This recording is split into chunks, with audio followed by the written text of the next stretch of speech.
So first of all, a big hand of applause for these presenters. I really thought I knew everything. Look at that, I learned so much. So, I've got a couple of questions lined up, and then we can go to audience questions. My first question is actually for Michele. And I'm so glad that you mentioned food waste prevention. And Elaine mentioned food waste prevention week as well, Elaine earlier, which based on what Lanette said, I think we need to, Elaine Franklin mentioned it. I think we need to reach out to Elaine Fiore and ask her if we could change that to Food Scraps Prevention Week, right? I think that's all we need to do.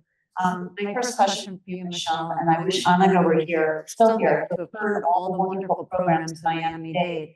So for here in Broward County, if we wanted to have our schools dip their foot, there are already, some of them are already doing some really great work with food scraps prevention. What would you suggest would be the, dare I say, all puns intended, low-hanging fruit? What would be the first program? Would it be a shared table, a community refrigerator? And what can we do in the audience here, and also everybody watching on Zoom, to advocate for our schools to take these steps? Great question. Thank you. Nice to see you. Well, food waste prevention week, what I think is really a good sweet spot is it's a very light touch. They really just want to create awareness, and if you want to take the next step and have a food card or be more proactive and how food is being recovered. And in fact, I wanted to rebrand that event a food resource for recovery event instead of food waste. I would recommend go onto the Broward Schools website. I'm sure they have a food cart program. It is something that is promoted by the USDA. The USDA really wants to get this food back into the hands of kids and reduce food insecurity. In fact, schools get reimbursed for the second time if the milk, for instance, is properly chilled. It's a little nuts because they insist that children take fruit, milk, certain items in order to get full reimbursement by the USDA. I don't know how that's going to be impacted with the new executive order that's at $1 billion in lunches. However, for instance, in Miami-Dade schools, food nutrition doesn't have taxpayers for money. They get all their lunch and breakfast covered by federal money, USDA. So I would recommend look up what the share cart protocols are. Encourage the school to have a food share cart. If that perishable is not immediately put in refrigeration, if it sits out on a table but can be there recovered, that can be donated. So that is the distinction between a food share cart and a food donation program. It has to do with the health department rules and food safety, but food donated in good faith is there's no liability involved. So if you can reassure the principal, hey, let's have a food share card for students after the lunch period is over, or the 4-hour period. That food can then be donated. In Miami, we have the community fridge network. I don't know how that exists in Broward, but Food Rescue US is another great resource because they know all the different food banks. So it can be, that food can go into the food pantry system. So I would just start with that because food insecurity resonates with everyone, even if the environmental piece is a little more abstract for folks. Well, thank you very much, and I appreciate that distinction between food sharing and food donation. It's just what you said that reminded me about the Good Samaritan law about doing CPR, right? What if I break some ribs? It's okay, you're covered. Really important. My next question is for Sam. We'll go in order here. Sam, Michele mentioned funding reduction, courtesy of these events. And it's my understanding that your organization has made quite a blow recently. So would you please share with us about the America program and what its current status is for Urban Paradise Field? Okay, so this is about AmeriCorps program. So we launched our own program called Apprentices 2 years ago, and it's supposed to be a 3-year course. The concept is everything that fights the effects of climate crisis. And so the apprentices all learned how to projects our way, stuff like that, and mangrove planting. And that's the most, well, one of the most recent things we've done. Unfortunately, we were told by Volunteer Florida that administers AmeriCorps in Florida that we needed to remove the climate from our website if we eligible for funding. We did. It was painful, but we did because we've got apprentices to think about, and that was not good. So essentially, we have job descriptions that are approved by AmeriCorps in the grant, following those job descriptions in terms of what our program manager is being assistant to, and so AmeriCorps pays for part of the program through reimbursement. We pay for the rest of it directly. And so we request reimbursement and they give us 40%. And so 60% of our requested reimbursement, thousands of dollars, just didn't happen. So we're on the hook with that. So we just, as of today, it really pushed the grant, got to lay off our apprentices. It's really unfortunate. So these are good people. We weren't able to hire as many as we wanted because AmeriCorps pay scales are a stipend, and what is very competitive in rural Oklahoma, or something that's not so competitive in Miami, where we have one of the highest costs of living in the West. So that was something that there was no real solution for it. They're aware of it. Basically, too bad, one size fits all. And so we're now rethinking the program. We're going to rebrand some of the stuff. We've been extremely successful working with volunteer staff at times, so intern leaders. And so those who want to be involved, it's a transformative experience. People who have been our volunteers now, it's a life-changing experience for them. So that's kind of where we're headed now, and we're hoping to counter an angel donor program to keep going, so we could rehire our layoffs. Thank you, Sam. I really hope that will find that angel out. But to get down to Miami-Dade is especially folks who are living in national. If there's anything that any of us can do remotely to help you, please put the word out, put it on your site, support. We can with our time, and financially. So thank you very much. Much appreciated. You'll find our volunteer calendar on our website. We have opportunities Saturdays, Mondays, almost every. Beautiful. The last question that I have, the audience is thinking, and we'll queue up some questions. Come on up. Last question I have is for Lanette. Lanette, you had a screen during your presentation about change in technique.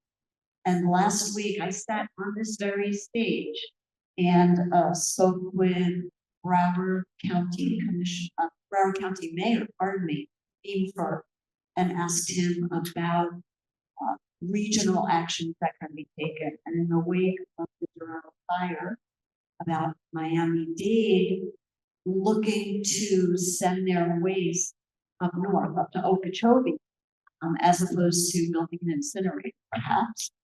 And what I learned last Sunday was that that waste that's going to be transferred up to Okeechobee is going to include organics.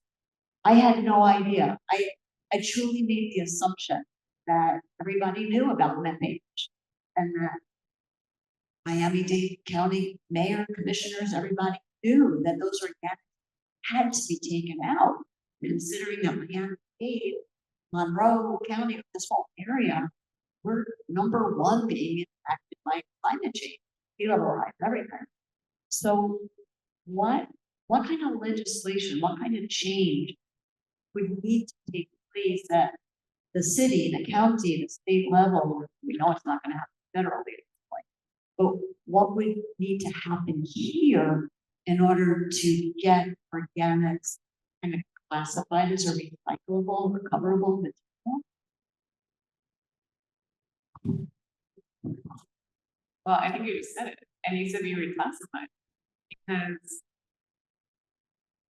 what is compost if it's not an agricultural product? It blows my mind. Like I grow in 100% compost. We have a whole community garden and it's 99.9% compost. And for the definition to be municipal solid waste doesn't make any sense. So food has to be reclassified as a recoverable material. Compost needs to be seen as what it is, which is a resource, you know, an agricultural product that we can use. Like these need to be resources. And but what I've seen is that there are, I think the system is rigged. I think it's rigged. And it's, I mean, and I learned this a long time ago when I first got into this. I didn't realize how political it was. And we wanted to do a pilot project with the city of Miami.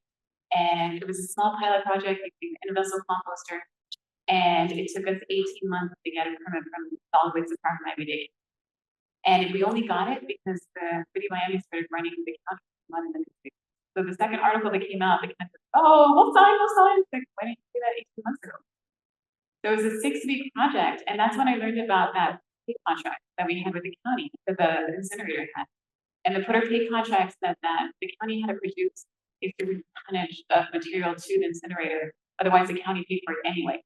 So I believe it was 1 million tons per year, and the county had actually dipped underneath that threshold a couple times during recessionary periods. And so everything was directly changed.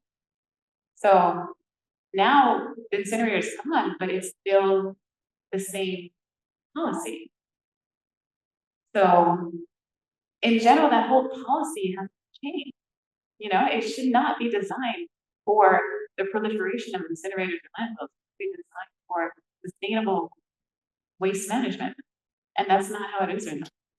So the risk of getting political, which I promised I would not do, and I will not, but it sounds like this is something that we need to take up with our legislator. It sounds like this is something that needs to happen in Tallahassee.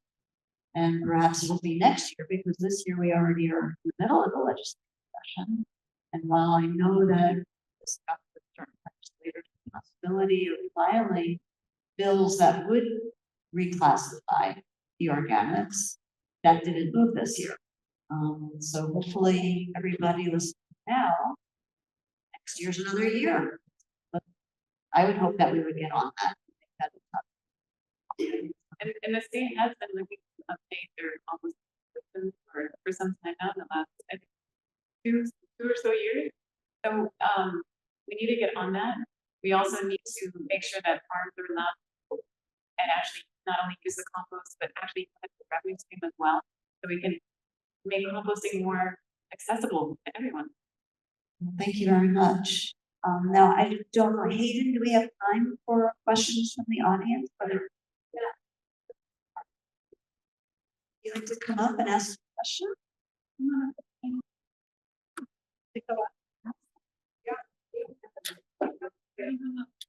They're only wired mics, sorry.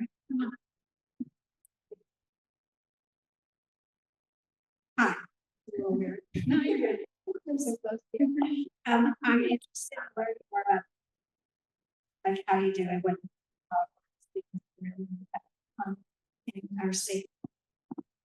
So deep packaging, right now we actually do it by hand, which is like very labor and time consuming. So luckily a lot of thing is biodegradable. So we'll get, for instance, in cardboard boxes with paper, and we just compost all of that.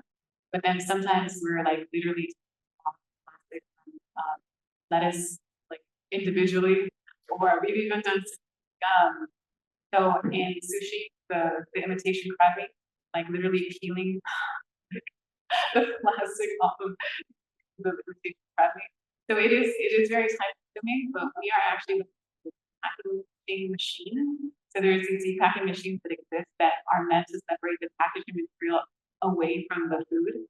So I went to visit a couple of and I was going to put a picture in there of a pig farm in Las Vegas that they actually take the majority of the food coming out of the hotels off the Las Vegas Strip, and they have a depack machine, and they feed it to their pigs, and they have very healthy pigs, and they're able to have another revenue stream, and it's a very like successful business model. So I'm actually going to be going to Amsterdam to check out some of these packaging machines, but I hope that we're at that in Miami. Steve Leiter, come on up. Sierra, come in the house. Thank you, Susan. You're such a great moderator. So, and thank you all. You're such an inspiration, and I thank you for your leadership in Miami-Dade. Go Miami-Dade. So Michele, I want to ask you, in terms of the health of the planet and what we feed our kids, where is there an emphasis on plant-based diets and organic? So when we produce these, we produce our food, we're harming the earth as little as possible. Great question, Steve. I don't think we can have this discussion without talking about the operators that are producing themselves. So what's happening in the school, as you can imagine, for instance, milk gets pushed. Why? The milk industry. In our schools, we've gone from scratch cooking to heat and serve. Chicken nuggets that come in big plastic, packaging, and it's ripped open and it's served that way. There is some, a parent can say, I want a vegetarian option. I don't know anyone who's actually, leveraged that request, but they get a list of things they're required to serve. And what I have observed, I sit on a food and nutrition wellness committee in Miami-Dade. I think what I see is a vendor comes to them and they say, look, we're going to provide you what ticks off every box so that you get fully reimbursed for that you're serving the kids. So the truth is, it does all come down to follow the money. Who is profiting from what is being served to our kids? So I did push during COVID. Why aren't we going to the local farming community and getting food from our local community instead of having it shipped across, the country, so that the food managers, they can cut open something and they heat it up. There is an emphasis on making sure that we meet certain nutritional requirements, so not too much salt, not too much sugar, but there's a lot of processed food. I do think there's awareness about the hazards of processed food becoming better understood. And in fact, one of the school board members put together a panel where he wants to evaluate that. But certainly we're trying to get rid of the plastic. Here's the sport that John sent. Thank you again. And the kids think they're really cool. So what we're feeding our, how we're serving the food, I think you can really leverage parent engagement. Remind people you don't have to be apathetic. You can be proactive and you make the demand and you ask for the changes. You can put pressure to make those changes possible. Thank you very much. Are there any other audience questions? Yes, no? Lana? Thank you all for your presentation. So I do work free.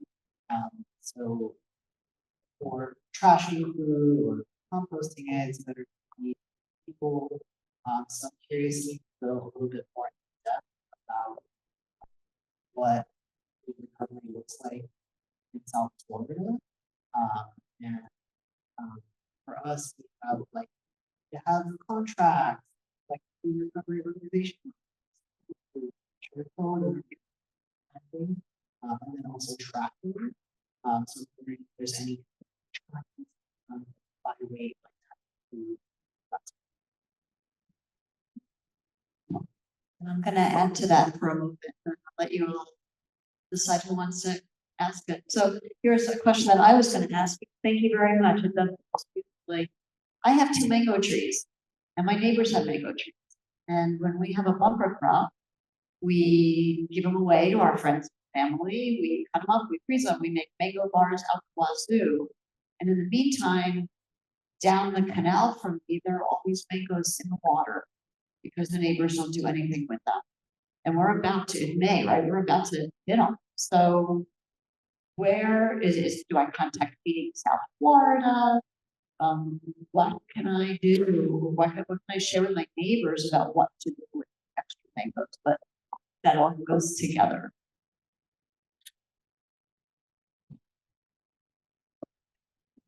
Just everything about the food recovery in 5 minutes. Go for it. So I don't think there's anything at the municipal level that is regulated or institutionalized. I don't think there's any kind of mandate. All of these things need to be nonprofit volunteers. Food Rescue US, Feeding South Florida, the community fridges where folks like Trader Joe's or Aldi, they come get food, and volunteers, or volunteers, they show up and they deliver to community fridges. People are waiting for that food. They're really grateful, and I don't know how dependent they are, but to get that fresh food for their pantries as well, that the schools are starting to roll out a little bit more, and South Florida provides that fresh produce. So it's not something that the cities are doing or the counties are doing as part of an institutional program. It's all nonprofit. So Feeding South Florida, Food Rescue US, Community Fridges, those are the volunteer organizations you can have.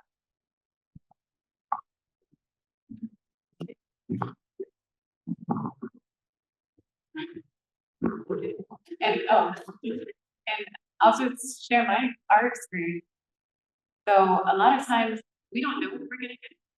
So it could be all rotten, but a lot of times it's not. But until we receive the product, we don't really know. And we do reach out to Feeding South Florida and Farm Share.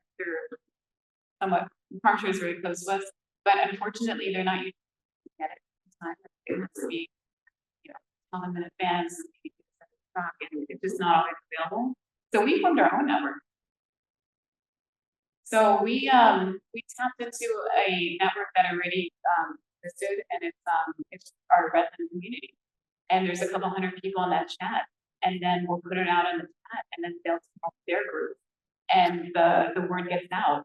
And it's really interesting, hey, like there are times when we get rid of, like, no joke, we'll get rid of 10 plus 20 tons of food, like just through our network, so that we don't even have to. And when and people are always surprised that we compost. Yes, we use compost. We all bring back to Stardust, and the bag is so popular, absolutely so incredibly popular. When we have meat, and we know that the food banks will take meat that is 1 year past best buy date, because the best buy date is just that best buy. It doesn't mean that the food has gone bad. And what I would love is to actually have refrigeration and like on-site storage at our farm, so that we can keep this stuff for longer. Because, for instance, those roasting pigs are hard to, because not everyone has like enough hours to just in a roasting pig. But if we had some sort of refrigeration, we could have them longer. So, like for us, it's been a lot of just grassroots efforts to move the food, because we have a lot of people that are passionate about making sure that only what needs to be composted is actually composted. Otherwise, it's a waste. Oh, Sam. So UPG doesn't exactly do things like food recovery, but there's a continuum of nonprofits that care about the environment. And back in 2020, there was an event, which is I stumbled across photos of these mounds of produce, I think green beans and squash, that were being discarded out in the redland. And so this was early COVID. Nobody figured out distribution yet and stuff like that. So I posted it on social media, on Facebook, and the post kind of went viral. And a woman actually in Broward, Sister Robin, a wonderful human being. She gives religion a good name. He got in touch. He went down to South Dade and collected like tons of stuff, and they did an impromptu distribution that actually created something that is still there. So I don't know funding wise what funding and materials are, but there are people who are not very well. There's also a homeowner in Central Broward who runs the river street. It's just refrigerators and cabinets in front of her house. And so I'm sure. Oh, thank you, Sam. And yes, thank you, Robin Hayes Merrill, if you're out there listening, love you. Great doing these are basically local networks that any of us can start. Broward County, we're chock full of homeowners associations. Easy pickings right there. So I think, is that all the time we have for this panel? It's time to not let our lunch go to waste.